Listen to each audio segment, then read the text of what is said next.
Montana Territory, 1878. The vast, untamed expanse of America's frontier stretched before Thomas Harrington like an ocean of grass, tinted gold by the setting sun.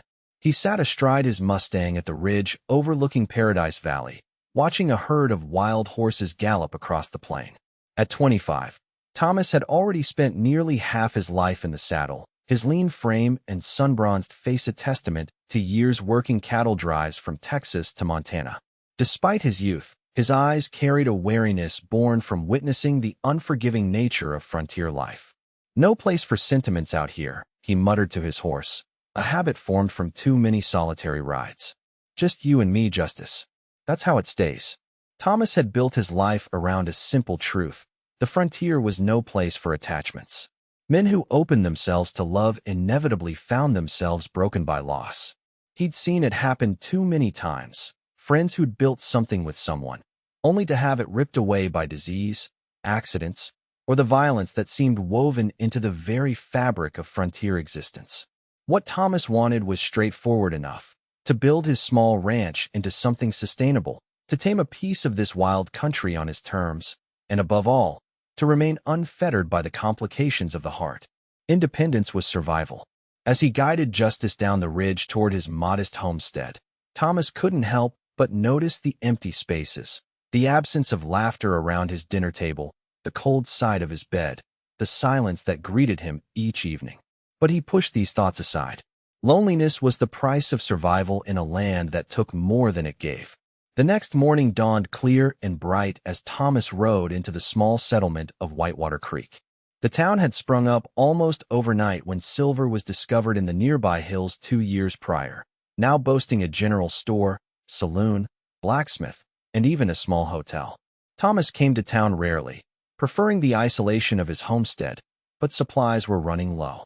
He was tying Justice outside the general store when shouts erupted from down the street. A crowd had gathered, voices raised in anger. Thomas hesitated, then walked toward the commotion, hand instinctively resting near his holstered Colt. "They're nothing but pests, eating grass meant for proper cattle," a red-faced man in a suit was shouting. "The Horseshoe Ranch is offering $20 a head for any Mustang brought in. We'll ship them east for glue and dog food." "Those horses were here before any of us," another voice countered.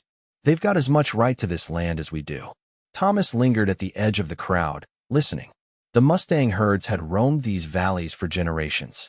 He'd always admired their wild beauty from afar, seeing in them something kindred, creatures determined to remain free in an increasingly fenced world. As the argument intensified, Thomas noticed a young woman pushing her way through the crowd. She moved with purpose, her sky-blue dress a stark contrast to the dusty browns and grays of the gathered men. Her chestnut hair was pulled back in a practical braid that reached halfway down her back, though errant strands had escaped to frame her face. She couldn't have been more than 22, yet she carried herself with unmistakable determination. "Those Mustangs are part of what makes this territory what it is," she declared, her voice clear and unwavering. "My father studied them for years. They're not just animals, they're living history." The suit-wearing man, Thomas recognized him now as James Thornton, representative for Eastern investors, scoffed openly. "Miss Whitaker, your father's romantic notions about wild horses hardly constitute a compelling argument against progress." "Progress?" The young woman's eyes flashed. "Is that what you call slaughtering free creatures for profit?" Thomas found himself inexplicably drawn into the confrontation. "The lady's right," he heard himself saying, surprised by his own intervention. "Those Mustangs survived here when nothing else could. Seems wrong to reward that by turning them into glue." All eyes turned to him, including the woman's, her gaze striking him with unexpected force. Her eyes were the deep green of pine forests after rain, and they held him for a moment that stretched like taffy. "And who might you be, cowboy?" Thornton asked with thinly veiled contempt. "Thomas Harrington. I run cattle north of here." "Well, Mr. Harrington, this doesn't concern small operators like yourself. The Horseshoe Ranch has territorial contracts. Progress is coming whether you and Miss Whitaker approve or not." As the crowd dispersed, Thomas found himself standing alone with the young woman. Up close, he could see the spray of freckles across her nose, the stubborn set of her jaw. "Thank you for speaking up," she said. Not many do these days. Didn't do much good. It matters that someone else sees the value in them. She extended her hand. I'm Emma Whitaker. He hesitated before taking it, her skin soft against his calloused palm. Thomas Harrington. My father was Professor William Whitaker. He studied the Mustang herds here for years before he passed. A shadow crossed her face. I've been continuing his work. Thomas shifted uncomfortably. Miss Whitaker, what Thornton said about the horseshoe, it's true. They've got men and money. If they're set on rounding up those horses, words won't stop them. Then perhaps actions will. Her eyes met his, challenging. I intend to document these herds, publish my father's research, make people see their value before it's too late. Something about her determination stirred something in Thomas. Admiration, perhaps, or concern. That's dangerous work, especially for a woman alone. Emma straightened. I've been on my own for 2 years, Mr. Harrington. I can handle myself. I don't doubt it, but he stopped, wondering why he cared. This wasn't his fight. Attachment meant vulnerability, and vulnerability was deadly out here. I'm leading an expedition to photograph the main herd next week, she continued. I could use someone who knows the territory. I've got a ranch to run. I can pay. Her chin lifted slightly. Not much, but something. Thomas meant to refuse. The smart play was to walk away, return to his solitary existence. But something in Emma Whitaker's determined stance held him. I'll think about it, he found himself saying. That evening, as Thomas sat on his porch watching the sunset paint the distant mountains, he couldn't shake the memory of Emma Whitaker's eyes, the passion in her voice as she defended creatures most saw as nuisances. Her cause was hopeless, he knew that. The forces of progress always won in the end. Yet she fought anyway. The next morning, Thomas rode into town again, telling himself he needed more supplies. He found Emma at the small room she rented above the telegraph office, surrounded by papers and strange equipment. I'll help you, he said without preamble. But not for money. Emma looked up, surprised. Why then? Thomas hesitated. Those horses deserve a chance. That's all. She studied him for a long moment, then nodded. We leave tomorrow at dawn. The expedition began in the cool gray light of early morning. Emma rode a steady bay mare, her saddlebags laden with photographic equipment and journals. Thomas led the way on justice, guiding them through hidden valleys and across streams swollen with spring runoff. My father believed these Mustangs descended from horses brought by the Spanish conquistadors, Emma explained as they rode. Some escaped, others were abandoned. They've been adapting and surviving here for hundreds of years, making them tougher than most men who try to tame this country, Thomas observed. Exactly, Emma smiled, the expression transforming her serious face. Yet we consider ourselves superior simply because we build fences. By midday, they reached a high meadow overlooking a valley where a herd of about 40 Mustangs grazed. Thomas helped Emma set up her camera, a complex apparatus on a wooden tripod that she handled with practiced ease. My father taught me photography, she explained as she worked. He believed images could change minds when words failed. As she focused on capturing the herd, Thomas found himself watching her more than the horses. Her movements were precise, her concentration absolute. The wind had loosened more strands from her braid, and they danced around her face in the sunlight. Why do you live alone, Mr. Harrington? She asked suddenly, not looking up from her viewfinder. The question caught him off guard. Simpler that way. Is it? Seems rather lonely to me. Thomas shifted uncomfortably. The frontier doesn't reward those who depend on others, Miss Whitaker. People leave. People die. Better not to need them in the first place. Emma looked up then, her eyes searching his face. That sounds like a lesson learned the hard way. He didn't answer, and she didn't press. Instead, she returned to her work, leaving Thomas with the uncomfortable feeling that she had seen through his carefully constructed walls. Over the next 3 days, they tracked the Mustang herd across the territory. Emma photographed them at water holes, galloping across open plains, standing sentinel on rocky outcrops. In the evenings, they made camp, sharing coffee and simple meals by the fire. Despite his resolution to maintain distance, Thomas found himself drawn into conversation with Emma, her curiosity about his life disarming his usual reticence. He told her about growing up in Missouri, about riding with a cattle outfit at 16, about slowly saving enough to stake his claim on a small piece of Montana territory. In turn, she spoke of her father, a respected naturalist who had brought her west after her mother's death, teaching her to see beauty and order in the wildness others feared. He believed everything had a purpose, she said one evening, her face illuminated by firelight. Even the things that seemed useless or dangerous to most people. Thomas watched the flames reflect in her eyes. And you? What do you believe? That we understand so little of the world's true workings, she replied softly. That perhaps humility before its mysteries would serve us better than conquest. On the fourth day, disaster struck. They had ventured farther north than Thomas usually traveled, into a narrow canyon where Emma hoped to photograph the herd in more dramatic surroundings. The sky had darkened with the promise of rain, but Emma insisted on setting up her equipment. Just a few more images, she pleaded. The light is perfect with these clouds. Thomas reluctantly agreed, keeping watch from a ridge above. It happened with frightening speed. A crack of thunder, a flash flood surging down the canyon, the horses scattering in panic. He saw Emma scrambling to save her equipment, saw her slip on the suddenly muddy ground, saw the wall of water bearing down on her. He didn't remember deciding to move. One moment he was on the ridge, the next he was charging down the slope on Justice, racing against the flood. He reached Emma just as the water did, hauling her up into the saddle in front of him. Justice fought against the current, powerful legs straining to find purchase on the slippery rocks. For a terrifying moment, Thomas thought they would be swept away. Then Justice found solid ground, lunging forward onto a rocky shelf above the waterline. They clung there, Emma trembling against Thomas's chest as the flood raged below. "My camera," she whispered. "All my father's work. Damn the camera," Thomas said roughly, his arms tightening around her. "Your life matters more." They remained huddled on that ledge for hours as rain pounded down and the flood waters gradually receded. Emma was soaked through, her body shivering against his. Without thinking, Thomas wrapped his coat around her, pulled her closer for warmth. "Why did you do that?" she asked, her voice barely audible above the storm. "You could have been killed."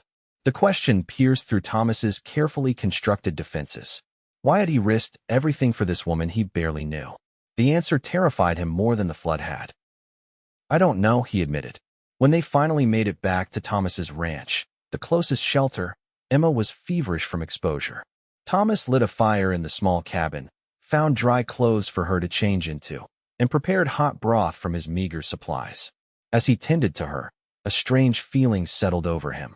His lonely cabin seemed transformed by her presence, even in illness.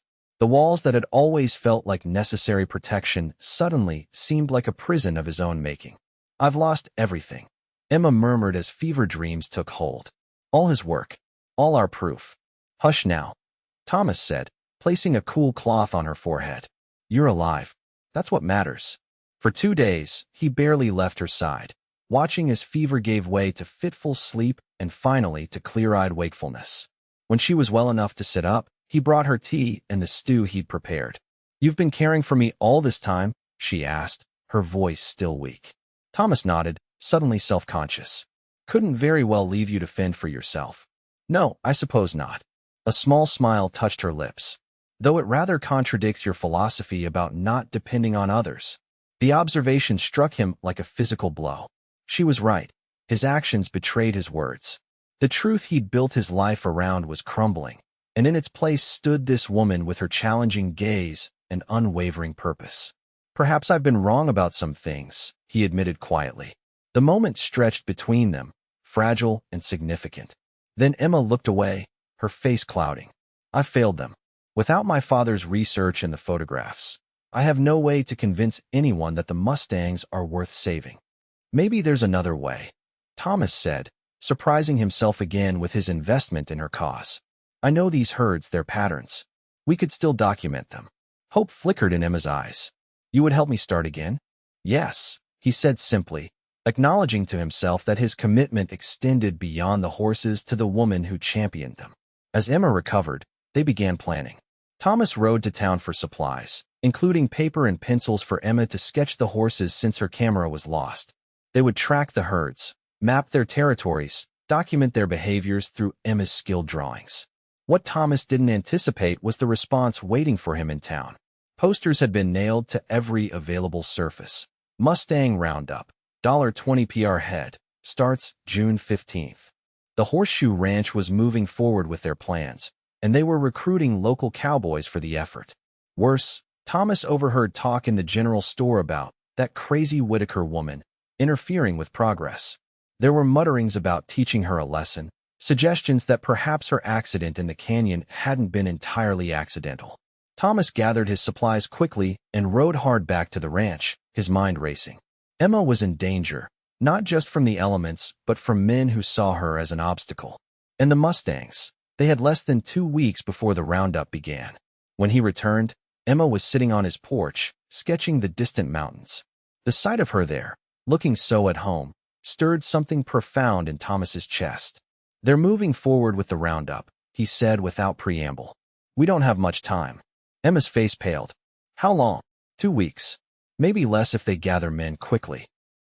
She stood, her fists clenched. "Then we work faster. We'll need to locate the main herds, document them thoroughly." "Emma."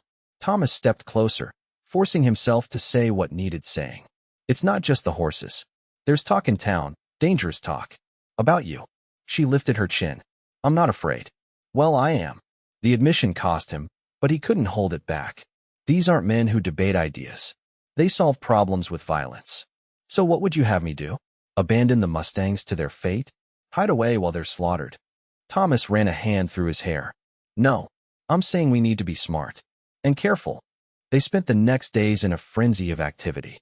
Thomas knew the location of several herds, and they worked systematically to document each one, counting, sketching, recording behaviors.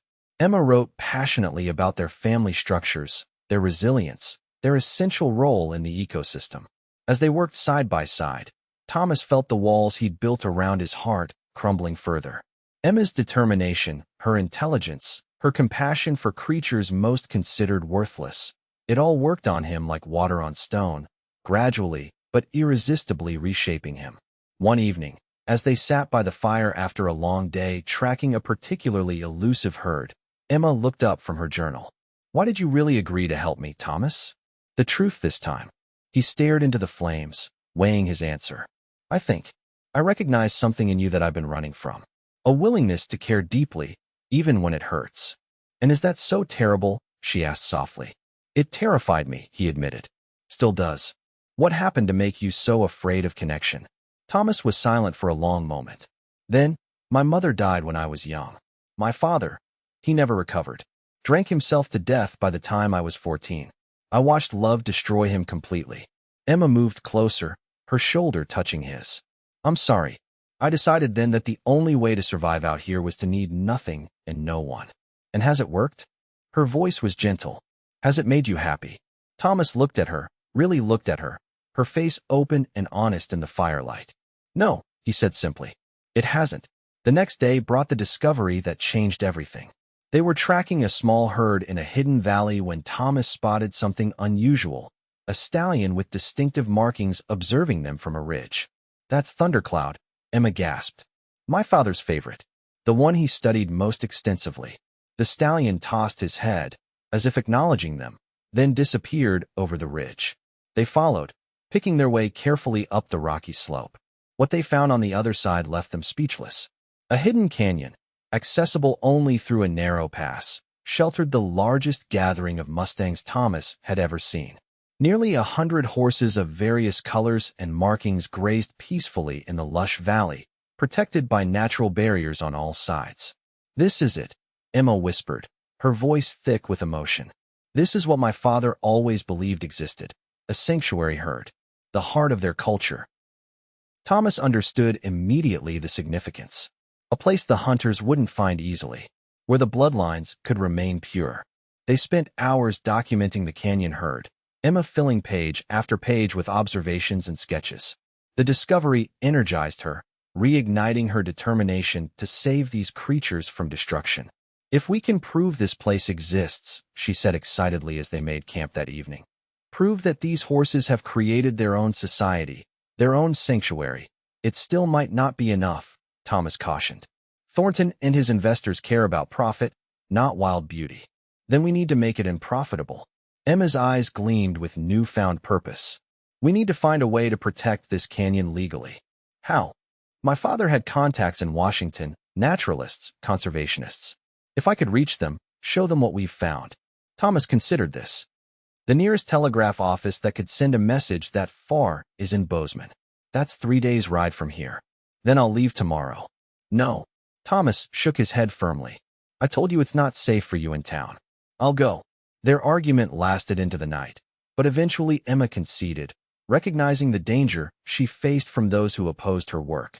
Thomas would ride to Bozeman, send telegrams to her father's contacts, and return as quickly as possible.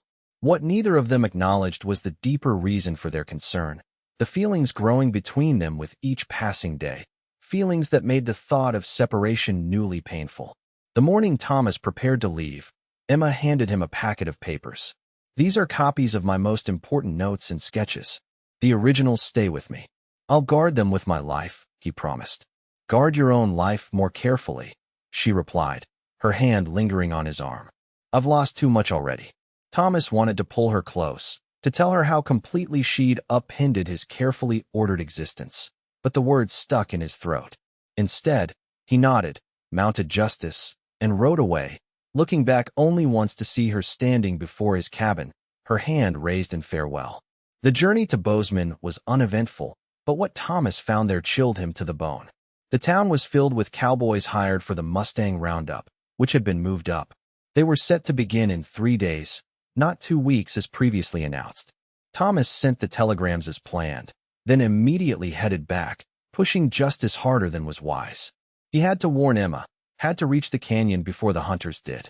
He was a day's ride from his ranch when disaster struck. For riders intercepted him on the trail, men he recognized as Horseshoe Ranch hands.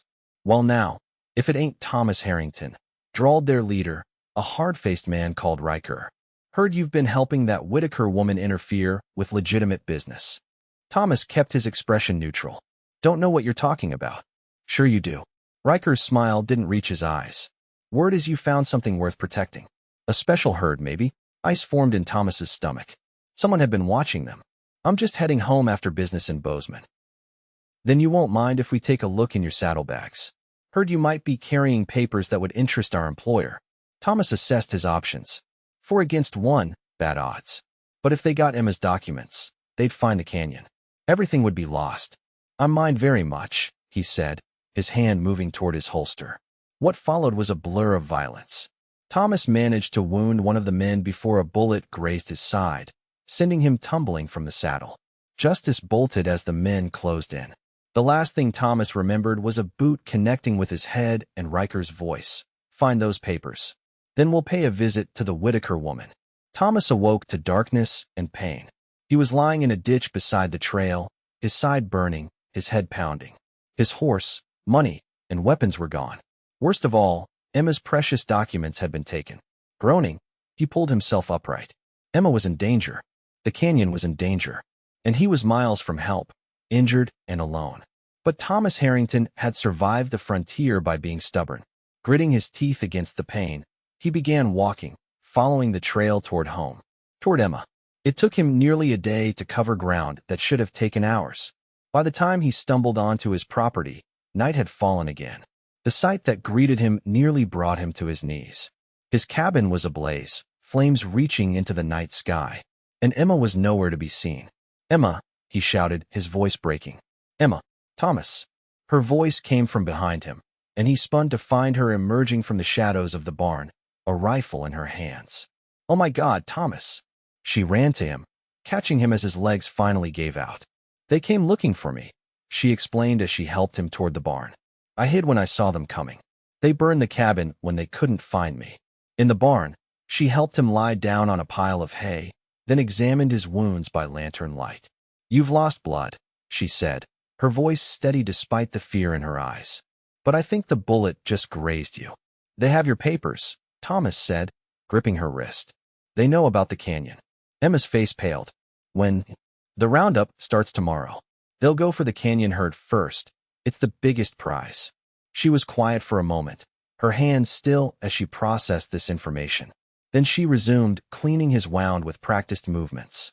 Then we need to warn the herd. Drive them deeper into the mountains before the hunters arrive. Emma, that's madness. There's at least 20 men riding with that roundup. Her eyes met his, resolute. I won't abandon them, Thomas. As she bandaged his side, Thomas's mind raced. He'd spent his life avoiding attachment, convinced it was a weakness. Yet here was Emma, willing to risk everything for creatures she loved. And here he was, willing to risk everything for her. We'll need help, he said finally. Emma looked surprised. Who would help us against the Horseshoe Ranch? Thomas managed a grim smile. Not everyone sold on progress at any cost. There are other ranchers who value the old ways. Men who understand what those Mustangs represent. By dawn, Thomas had recovered enough to ride, though Emma insisted on binding his wounds tightly first. They took her mare and the old draft horse Thomas kept for plowing, heading not for the canyon, but for the scattered homesteads of Thomas's neighbors. At each stop, Thomas made his case. The Mustangs were part of their shared heritage, creatures that had survived here when nothing else could. The Horseshoe Ranch represented Eastern money trampling frontier traditions. It wasn't just about horses. It was about what kind of territory Montana would become. To Thomas's surprise and Emma's evident delight, they found allies. 3 ranchers agreed to help, bringing their hands as well. By midday, their small force had grown to 11 men and Emma. It's still poor odds, one of the ranchers, a grizzled man named Harper, observed. And we'll be breaking no laws, mind. Just discouraging them from taking certain herds. Understood, Thomas agreed. We're not looking for bloodshed, just to protect what matters. They reached the hidden canyon by late afternoon, approaching cautiously in case Riker's men had already arrived. Thomas felt his strength flagging, the wound in his side a constant burning reminder of his vulnerability. Emma rode beside him, her face set with determination. Are you sure you can do this? She asked quietly. Your injury. I'm sure about you, he replied simply. The rest we'll figure out. They crested the ridge overlooking the canyon entrance to find it still peaceful, the Mustang herd grazing undisturbed. But their relief was short-lived. In the distance, a cloud of dust marked the approach of riders, many riders. They're coming, Harper said unnecessarily. What's the plan, Harrington? Thomas surveyed the landscape, considering their options. The canyon had only one easily accessible entrance. If they could block it, funnel the approaching riders into a narrow space. We make a stand at the entrance, he decided. Make it clear they'll have to fight their way through us to reach those horses. And if they decide to fight? Another rancher asked. Thomas met Emma's eyes. Then we fight harder. They positioned themselves strategically, using the natural rock formations for cover. Emma insisted on staying, despite Thomas's protests. These are my horses too, she said firmly. My fight. As the dust cloud grew closer, Thomas found himself oddly calm. For the first time in years, perhaps ever, he knew with absolute certainty that he was where he belonged, defending something that mattered alongside people who mattered. The fear that had driven him to isolation seemed distant now, replaced by a clarity of purpose. The Horseshoe Ranch riders approached, 20 strong as Thomas had estimated. Riker led them, his face darkening when he saw the defenders blocking the canyon entrance. This doesn't concern you folks, he called out. We've got legal authority to round up unbranded horses on open range. This isn't open range, Thomas replied, stepping forward despite the pain in his side. This canyon is claimed territory. Riker laughed. Claimed by who? Those nags. By me. Emma moved to stand beside Thomas. My father registered a research claim on this land 5 years ago. Federal jurisdiction. Thomas looked at her in surprise. This was the first he'd heard of any claim. That's a lie, Riker snarled. Show me papers. They were in my saddlebags, Thomas said. The ones your men stole after trying to kill me. But the telegraph office in Bozeman has copies, already sent to the territorial governor. It was a bluff, but one delivered with such confidence that uncertainty flickered across Riker's face. You're stalling, he said finally. Move aside, or we move you. The tension stretched taut as a wire. Thomas could feel his heartbeat, steady and strong despite everything. Beside him, Emma stood straight-backed and fearless. Last chance, Thomas said, his voice carrying across the space between the two groups. Turn around. Tell Thornton this herd is protected. Or find out how much these horses mean to us. For a moment, it seemed violence was inevitable. Riker's hand hovered near his gun. The ranchers with Thomas tensed, ready. Then a sound broke the standoff. A rider approaching fast from the direction of town. Everyone turned to see a man in a territorial marshal's uniform galloping toward them, waving a paper. "Hold!" the marshal shouted as he neared. "I've got orders from the governor." He reined in between the two groups, looking from one to the other. "There's been a telegram from Washington," he announced. "This canyon and its horses are temporarily protected pending investigation of a conservation claim." He handed the paper to Riker, who read it with growing disbelief. "This is impossible. We had an arrangement with the territorial office." "Arrangements change," the marshal said simply. "Orders are to halt all Mustang roundups in this region until further notice." Emma's hand found Thomas's, squeezing tight enough to hurt. "It worked," she whispered. "The telegrams you sent, someone listened." Riker crumpled the paper, his face contorted with rage. For a tense moment, Thomas thought he might order his men to attack anyway. Then, with a curse, he wheeled his horse around. "This isn't over," he spat. "Those horses are just animals. They don't matter." "They matter to us," Thomas replied steadily. "And we'll be here if you come back." They watched as the horseshoe men retreated, the marshal following to ensure they left the area. Only when they were out of sight did Thomas allow himself to lean heavily against a boulder, the adrenaline that had sustained him ebbing away. "Thomas." Emma was at his side instantly, supporting him. "You need a doctor." He looked down at her worried face, suddenly afraid of a different kind of pain. "Emma, I need to tell you something." "Later," she insisted. "When you're not bleeding through your bandages." But Thomas shook his head. "No, now. Because I've spent too long afraid to say what matters." The other ranchers discreetly moved away, giving them privacy. "I built my life around the belief that caring deeply was dangerous," Thomas continued, his voice low and intent. "That love was a weakness the frontier would exploit. I was wrong." Emma's eyes widened, her breath catching. "Watching you fight for these horses, risk everything for something you believe in, it showed me a different kind of strength." He took her hand, pressing it against his chest. "You changed how I see the world, Emma Whitaker. And if you'll let me, I want to build something with you that's worth fighting for." Tears filled Emma's eyes, but she was smiling. "I thought I was alone in this fight until you stood beside me. I don't want to be alone anymore, Thomas." He pulled her close then, his lips finding hers in a kiss that felt like coming home after a lifetime of wandering. Around them, the canyon echoed with the sound of wild horses running free, a sound that now represented not just natural beauty but the promise of a shared future. 1 year later, Thomas stood on the porch of the new cabin, larger than the old one, with proper glass windows and a room specifically designed for Emma's growing collection of scientific equipment. From here, he could see the corral where they kept their riding horses and, beyond that, the wide valley where the Mustang herds still roamed freely. The last year had brought changes neither could have imagined. Emma's father's research, combined with their documentation, had led to the establishment of a protected reserve for the Mustangs, the first of its kind in the territory. Emma had been appointed its official caretaker, her scientific approach winning over even some initial skeptics. Thomas's small ranch had expanded, not with cattle, but with a breeding program for domestic horses using carefully selected Mustang bloodlines.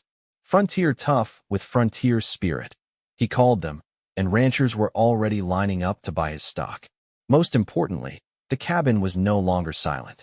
It rang with discussions, debates, laughter, and soon, Thomas hoped, the sounds of family. He heard the door open behind him and turned to see Emma, her chestnut hair loose around her shoulders, her green eyes bright with news he could already guess from her expression. "The doctor confirmed it," she said, her hands resting on her still flat stomach. "Early spring, he thinks." Thomas crossed to her in 2 strides, gathering her in his arms with a tenderness that still surprised him sometimes. "Are you happy?" he asked softly. "Happier than I ever thought possible."